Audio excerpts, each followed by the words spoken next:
Hello students, how are you? Today about part B for history subjects for class 8. In first video, we will discuss about sources of modern history. Okay, we discuss primary sources, then secondary sources, then governments, documents, newspaper, magazine, historical building, and okay. Then we discuss about Renaissance and its impact on European people. Then we discuss industrial revolution. Then chain of invention we discuss. Then last topic we discuss in first video, rise of capitalism. In this video we will discuss from the conquest of Asia and Africa. Okay, we will start from here.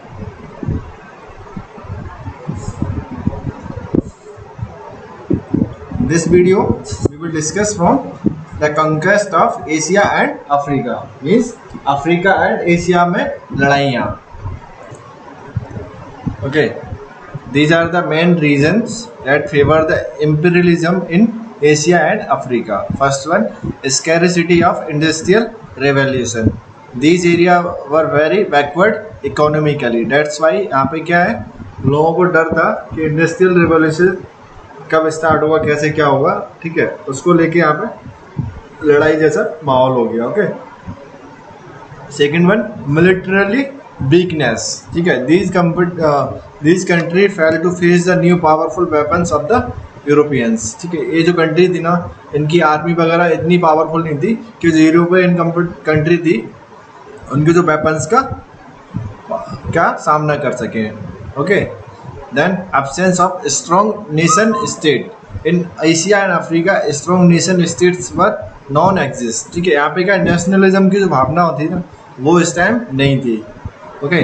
Then absence of middle class in Asia and Africa. That time middle class very weak, है ना. Middle class people had the this tensions of facing and type of challenge. They led revolutions and also motivate the people to face the challenges head on. But in these countries there are lack of middle classes. The conquest of Asia. हम first start करेंगे, है ना, यहाँ से. Even before the advent of industrial revolution, Asia fell victim to the imperialistic countries. The major European powers, namely the Portuguese, the Dutch, the French, the English and the Germans, were among the first who extended their control over Asia. Later the USA and Japan also joined the fray. ठीक है, first these are the main countries, those follow क्या, इन लोगों ने imperialistic power को follow किया. ठीक है, और इन्होंने एशिया एंड अफ्रीका पर अटैक करके वहाँ की जो कंट्रीज थी छोटी छोटी, उनको अपने अंडर ले लिया, उनको कंट्रोल कर लिया. देन उसी में क्या, यूएसए एंड जापान भी इसी पाथ को फॉलो किया था. ठीक है, this is the Africa map. ठीक है, इसमें क्या दिखाया गया आपका, इम्पीरियलिज्म, मतलब कौन सी कंट्री कहाँ पर राज्य कर रही थी. ठीक है, ये देखो फर्स्ट आपका क्या है, वोलेजियन. Then British. ब्रिटिश की इसमें कौन सी टेरिटरी, ए वाले कलर की है ना, ये सारा का ब्रिटिश कंट्रोल कर रहा था. ओके. ये हमारा फ्रेंच का है, ये आपका फ्रेंच कंट्रोल कर रहा था. ठीक है, ये आपका जर्मन, इटालियन, पुर्तगीज. ये क्या, ये पुर्तगीज कंट्रोल कर रहे थे इसको एंड इसको, है ना. ये स्पेनिश किसको कर रहा था, इसको एंड इसको. ठीक है, ये क्या हमारा इंडिपेंडेंट. ये उस टाइम क्या इंडिपेंडेंट था. एक क्या पूरा सहारा का जो डेजर्ट्स है वो एरिया है, ये टोटली उस टाइम इंडिपेंडेंट था. ठीक है. The industrial revolution occurred in England in period between 1760 AD and 1830 AD. About 1830 AD it made its presence felt in Belgium. About 1825 AD in France. About 1850 AD in Germany and about 1830 AD in Italy. These are the industrial revolution dated in European countries. In all these countries the pace of manufacturing was greater than agriculture. ठीक है, जो यहाँ पे manufacturing हो रही थी वो बहुत स्पीड से हो रही थी. लोग यहाँ पे मैन्युफैक्चरिंग की तरफ जा रहे थे, एग्रीकल्चर पे इतना ध्यान नहीं दे रहे थे. Owing to the machine manufacturing, the factory system and industrial capitalism, domestic और handwork extended. The industrial revolution led to so many developments and inventions. These developments and invention revolutionized the techniques. Production increased, modified due to this. Now we will discuss about American and French Revolution. Okay, इसको थोड़ा सा ध्यान से सुनना है क्योंकि ये आपके एग्जाम में बहुत अच्छे से आएंगे और आपको ना इसकी बहुत अच्छे से जरूरत पड़ेगी आगे चल के. There were revolutions in America and France in the later half of the 18th century. These revolution were different from the industrial revolution. ठीक है, ये क्यों हुए थे? क्योंकि उस टाइम जो इनइक्वलिटी थी ना वो बहुत ज़्यादा आ गई थी. ठीक है, और बाकी जो इंडस्ट्रियल रेवोल्यूशन किस लिए हुआ था? डिमांड को फुलफिल करने के लिए, प्रोडक्शन को इंक्रीज करने के लिए इंडस्ट्रियल रिवोल्यूशन हुआ था. बट जो अमेरिकन एंड फ्रेंच रिवोल्यूशन हुआ था, इसके जो रीजंस थे वो अलग थे.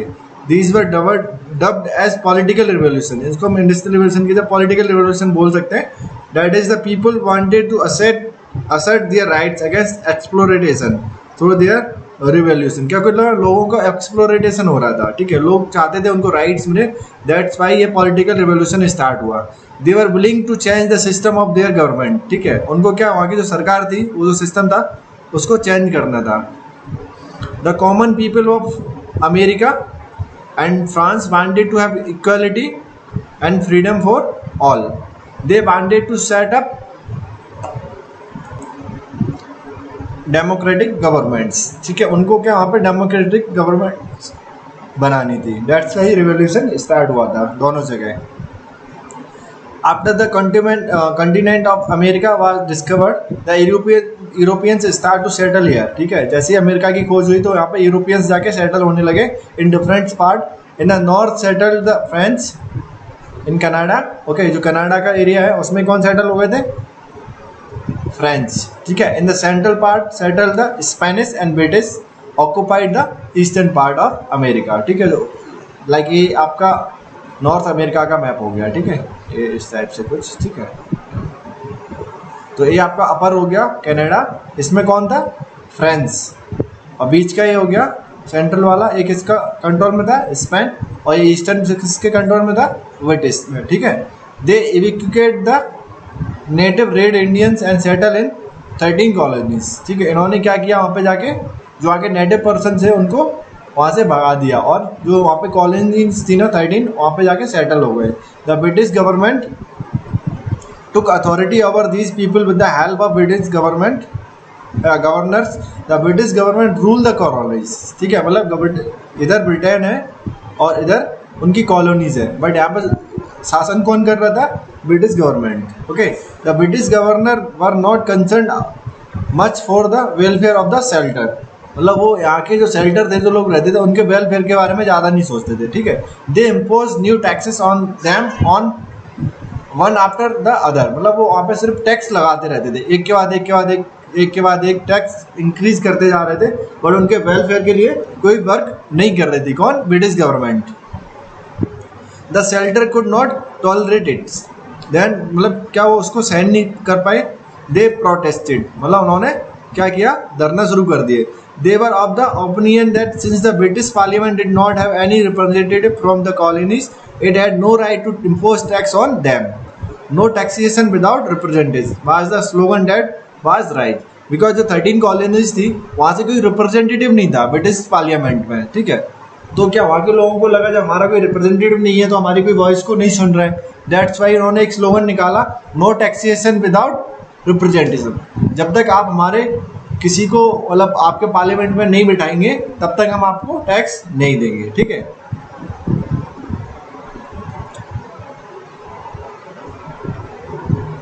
the writings of England and France philosophers like Thomas Paine, Voltaire,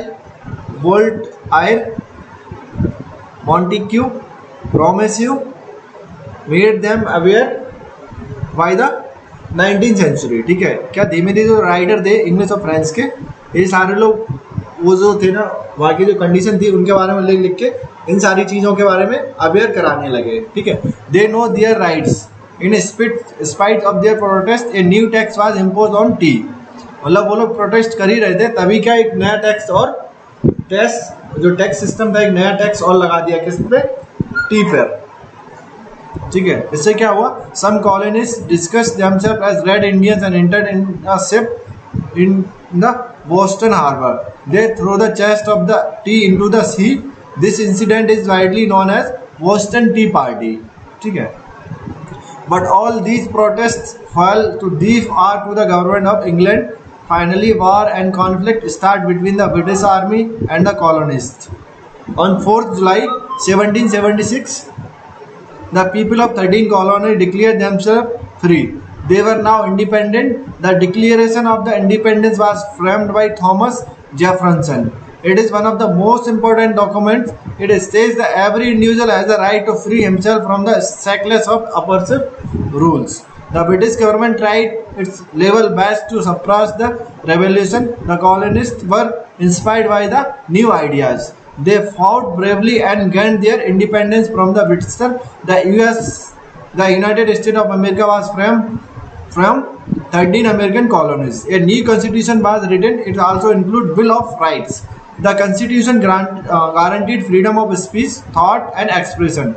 It also guaranteed equality to all its citizens. This was the first constitution of the world. The American War of Independence had a profound impact on the oppressed people across the globe. There were three classes in the French society. ठीक है, ये अभी first हमारा कौन सा हो गया, ये आपका अमेरिका का जो था ना, अमेरिकन क्रांति, अमेरिकन वार ऑफ इंडिपेंडेंस. ठीक है, ये कैसे शुरू हुआ था, जो 13 कॉलोनीज थी उन पे टैक्स लगाए जाते थे, किसके द्वारा, ब्रिटिश गवर्नमेंट के द्वारा. बट इनका कोई रिप्रेजेंटेटिव नहीं था, कोई वेलफेयर का कोई वर्क नहीं किया जाता था. ठीक है, तो सिर्फ टैक्स लगाया जाता था, जिस वजह से कि जो वहाँ पे 13 कॉलोनीज के जो पीपल्स थे वो क्या प्रोटेस्ट करते हैं. उसी टाइम एक और टैक्स लगाया जाता है टी पर. ठीक है, उसके बाद क्या होता है, एक टी का एक बड़ा सा जहाज रहता है. ठीक है, जो वहाँ से आगे जा रहा होता है. ठीक है, तो क्या करते हैं लोग वहाँ के, उसको क्या फेंक देते हैं समुद्र में. ठीक है, जिसको क्या बोलते हैं, बोस्टन टी पार्टी बोलते हैं. उसके बाद 4 जुलाई 77 को क्या है, जो 13 कॉलोनी थी वहाँ के लोग क्या अपने आप को फ्री घोषित कर लेते हैं, इंडिपेंडेंट. और उसके बाद ये जो डॉक्यूमेंट था किसने बनाया था, थॉमस जेफरसन ने. ठीक है, और अमेरिका का जो कॉन्स्टिट्यूशन है, first constitution in world, that is written form.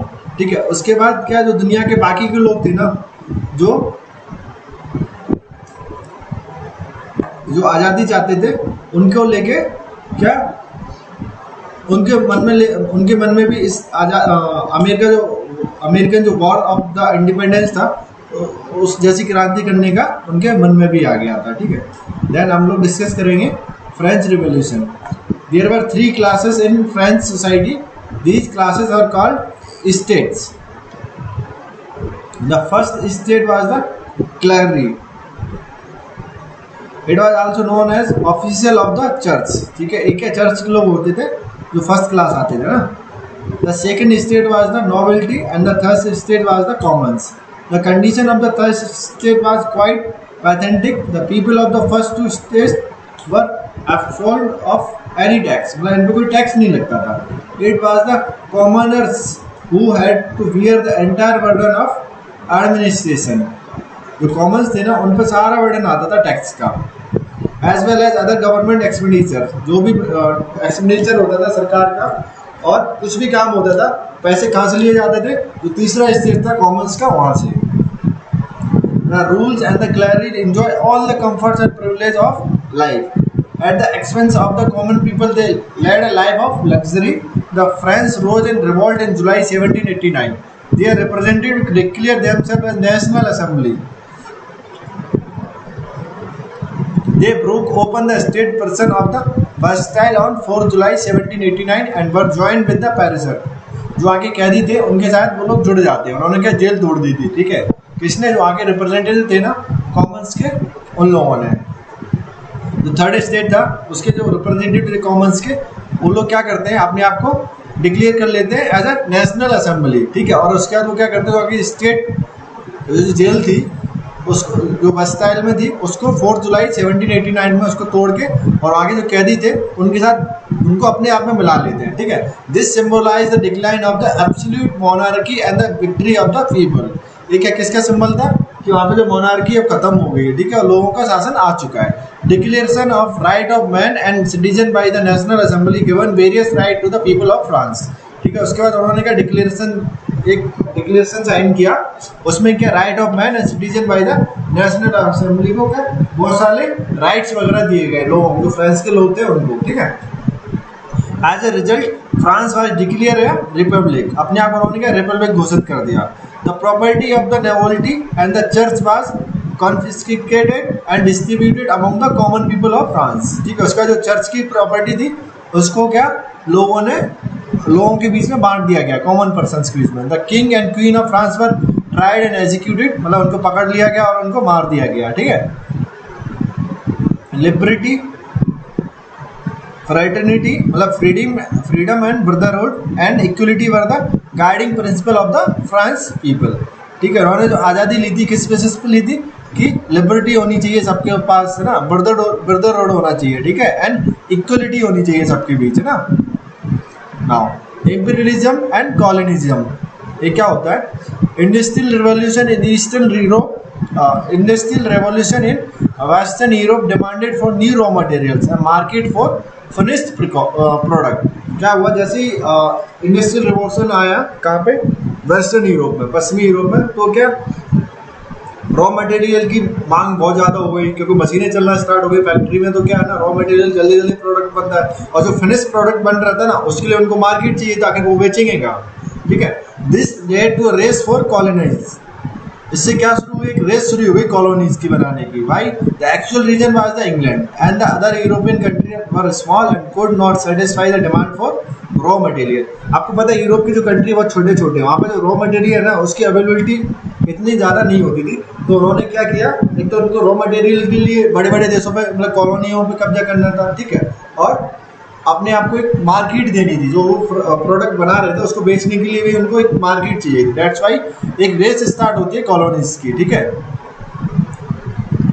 Also the market for finish product for small. Finally the demand of alternative sources led to colonialism and imperialism, ठीक है। उसके बाद क्या, ये दो नए वर्ड आते हैं, कॉलोनियलिज्म एंड इंपीरियलिज्म। इस रेस स्टार्ट हो जाती है, यूरोप के देश स्टार्ट करते हैं।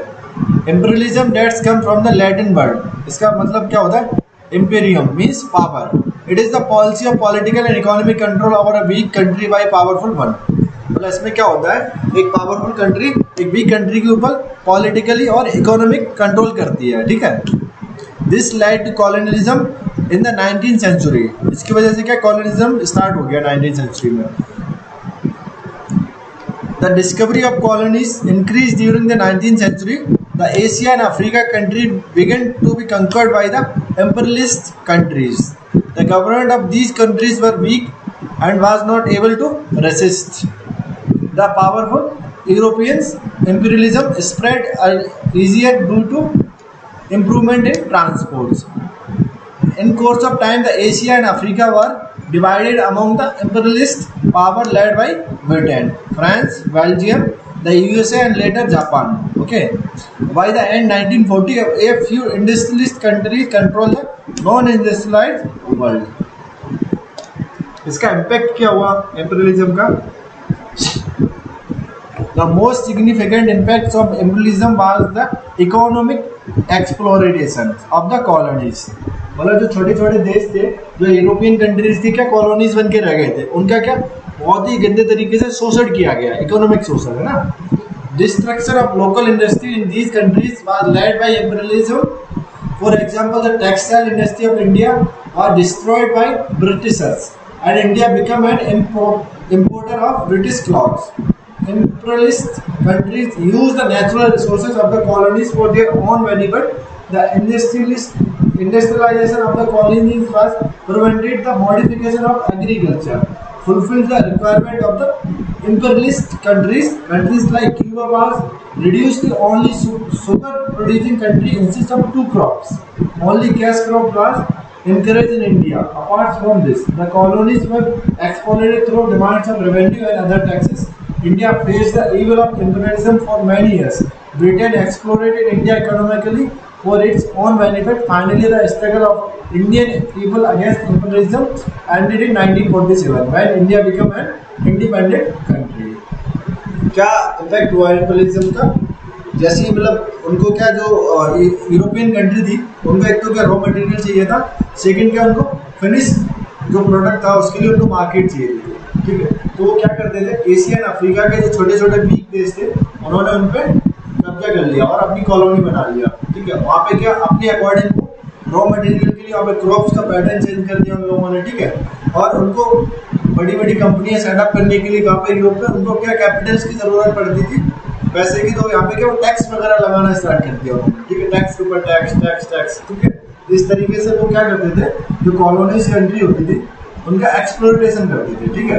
जैसे हमारे इंडिया में भी काफी ज्यादा हुआ है, ठीक है। But finally the struggle of the Indian people against imperialism ended in 1947, ठीक है। इन सारी चीजों के खिलाफ जब हमारा जो स्ट्रगल था वो कब खत्म हुआ, 1947 में, जब इंडिया एक आजाद देश बन गया, ठीक है। इसका क्या क्या हुआ होगा, increase of contacts. Imperialism led to increase the contacts between the different countries of the world. As a result, the different countries of the world come closer. ठीक है, इससे क्या हुआ, लोग दुनिया छोटी सी हो गई, ठीक है। पहले दुनिया बहुत बड़ी लगती थी लोगों को, एक देश से दूसरे देश में जाना बहुत बड़ा था, ठीक है। बट इसके बाद क्या हुआ, मतलब एक देश से दूसरे देश में लोग जाने लगे ना, वर्क करने लगे, कंपनियां सेटअप होने लगी, इस टाइप से। तो क्या कॉन्ट्रैक्ट इंक्रीज हो गए थे लोगों के बीच, है ना। National awakening. The people of the colonies were conscious after they were exploited by the imperialist power politically and economically. मतलब उनके अंदर नेशनलिज्म की भावना आ गई थी। क्यों? क्योंकि उनको एक तो जो यूरोपियन कंट्री थी उनको पॉलिटिकली और इकोनॉमिकली क्या कर रही थी, खोखला कर दिया था उन लोगों ने, ठीक है। वेस्टर्न एजुकेशन भी आई इस वजह से, है ना। Imperial powers introduced Western education for their own selfish motive to help the local administration. However, this made democratic ideas of equality, liability, liberty and fraternity, ये कौन सा कॉन्सेप्ट था, ये फ्रेंच रेवोल्यूशन में आया था ना। Familiar to the people organizing themselves into movement against their colonial master, ठीक है। बट लोगों ने जैसे इन सारी चीजों को पढ़ा तो धीमे धीमे इन लोगों के बीच में भी क्या गुस्सा बढ़ने लगा, किसके, जो कॉलोनियल मास्टर थे उनके, जो देश थे यूरोपियन, उनके खिलाफ, ठीक है। Rise of socialist thought and Russian revolution, ठीक है। ये हम पढ़ेंगे रशियन रिवॉल्यूशन के बारे में और जो सोशलिस्ट थॉट था उसका जन्म कैसे हुआ, okay. The industrial revolution group the society into two as the capitalist and the wage earner. जैसे इंडस्ट्रियल रेवोल्यूशन आया तो सोसाइटी दो भागों में बढ़ गई। एक तो क्या, कौन थे, जो कैपिटलिस्ट जिनकी कंपनियां थी, ठीक है। और एक कौन था, लेबर क्लास, वो क्या, वेज अर्नर थे, ठीक है। The capitalist control the production and the profit gain, ठीक है। वो किसको कंट्रोल करते थे, एक तो प्रोडक्शन को, और जो भी जितना भी प्रॉफिट होता था वो सारा किसके पास जाता था, कैपिटलिस्ट के पास। The wage earner work in factories, they were not able to share any profit since the main aim of the capitalist was to make more profit with the help of worker, ठीक है। जो capitalist थे उनको तो क्या पूरा profit वगैरह सारी चीजें मिल जाती थी, ठीक है। उसके बाद जो वेज अर्नर थे उनको क्या सिर्फ थोड़ा बहुत पैसा मिलता था, उनको कोई प्रॉफिट वगैरह नहीं मिलता था, ठीक है। और जो कैपिटलिस्ट थे उनका मेन मोटिव ही था कि ज्यादा से ज्यादा प्रॉफिट कमाया जाए, किसकी हेल्प से, वर्कर की क्लास हेल्प से। The life of the worker in this society was miserable, ठीक है। जिससे कि उनकी जो लाइफ थी वर्कर की वो बहुत ही दयनीय अवस्था में पहुंच गई। As a result trade union and other organisation were set up to fight of the rights of the worker, ठीक है। जैसे उनकी क्या हालत बहुत दयनीय हुई तो फिर धीमे धीमे और ट्रेड यूनियंस का निर्माण हुआ, ठीक है। वो क्या है, वर्कर्स के राइट्स के लिए कैपिटलिस्ट के खिलाफ धरना देने लगे, ठीक है। Lots of philosopher gave fresh ideas to improve their condition. बहुत सारे फिलोसोफर थे उस टाइम, उन्होंने भी इस बारे में लिखा, जो उस टाइम जो समस्या चल रही थी, ठीक है। और उन्होंने आइडियाज दिए कि इसको कैसे सही कर सकते हैं। एक आइडिया दिया था कार्ल मार्क्स ने एंड फ्रेडरिक एंगल ने, ठीक है। इसने क्या है, लोगों को बहुत ट्रूमेडियस तरीके से इम्पैक्ट किया, है ना। बहुत ही मतलब लोगों के मन में अलग ही एक विचार पैदा कर दिया कि इसको किस तरीके से बदला जा सकता है। They criticise the capitalist society in their famous book.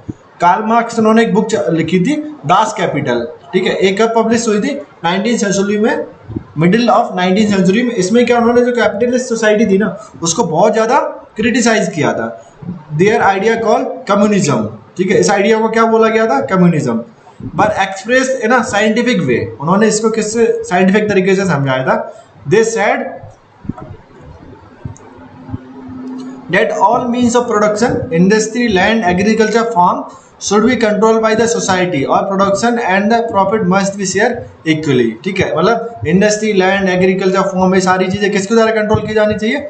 Society के द्वारा, है ना. एंड प्रोडक्शन जो होता है और जो प्रॉफिट होता है वो सब जगह बराबर से बांटा जाना चाहिए. They also said that a few capitalist make profits by controlling the means of production. उन्होंने बोला इससे क्या हो रहा है, अभी जो कुछ कैपिटलिस्ट है वो क्या अपने प्रोडक्शन को कंट्रोल करते हैं और सबसे ज्यादा प्रॉफिट कमाते हैं, और जो लेबर क्लास है उसको कुछ नहीं मिलता, है ना. Whereas large number of worker live in deprived condition. ठीक है, इससे क्या बहुत सारे वर्कर है ना बहुत ही दयनीय अवस्था में रह रहे हैं. They thought that one day worker would revolt against such a system. उनके अनुसार उन्हें ऐसा लगता था कि जो वर्कर क्लास है वो एक दिन रिवोल्ट कर देगा. ठीक है, किसके खिलाफ? कैपिटलिस्ट के खिलाफ. The communism idea inspired the oppressed worker everywhere, है ना. ये जो आइडिया था कम्युनिज्म का, इससे क्या है, जो वर्कर क्लास था इंस्पायर हो गया. ठीक है, Lenin led to a successful worker revolution in India.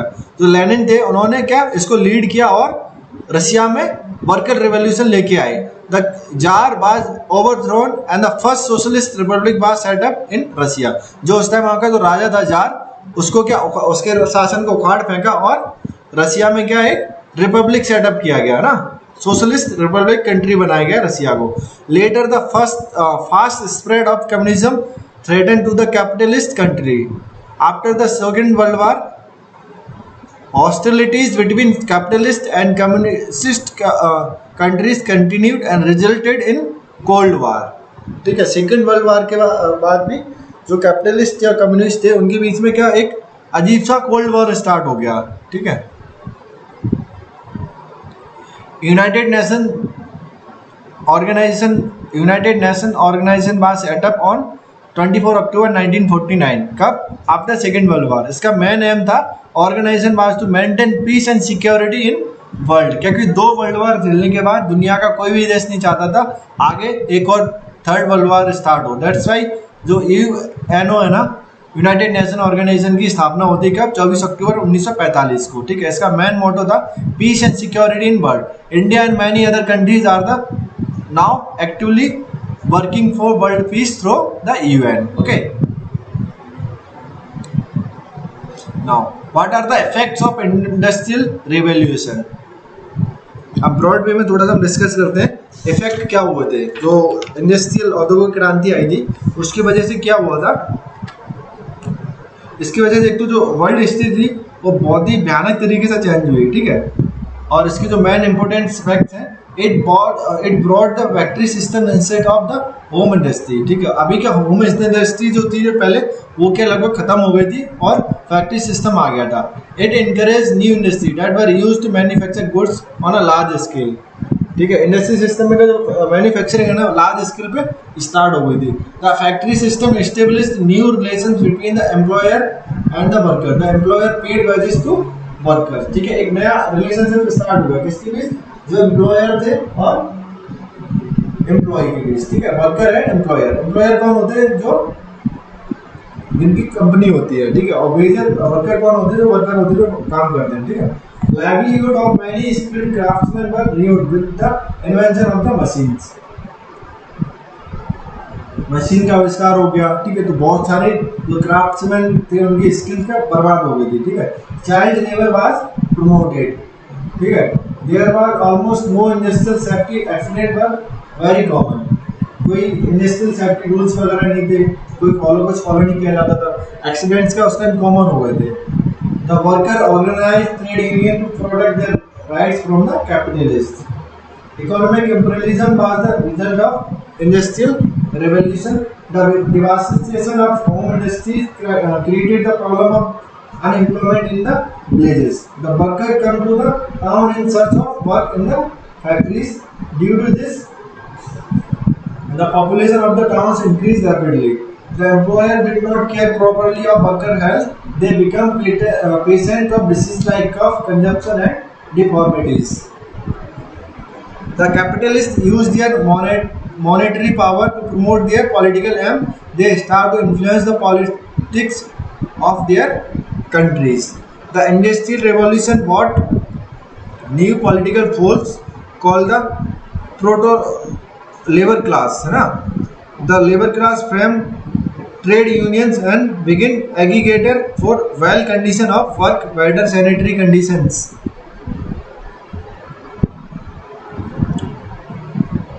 Otto von Bismarck of Germany gave the rights of the workers and gave the working men right to work. The slogan in our country, it soon became a motto of workers worldwide. The Industrial Revolution gave birth to socialism. Marxism, socialism was the direct result of Industrial Revolution. Finally, it changed the habits, thoughts and lives of people. Okay, ये हमारा first जो chapter है history का, उसका part भी है. ठीक है, कोशिश करेंगे एक वीडियो और लेके आएंगे क्योंकि अभी भी आपका चैप्टर काफ़ी बड़ा है. ठीक है, तो उसमें हमारा फर्स्ट चैप्टर कंप्लीट हो जाएगा. Okay, so thank you.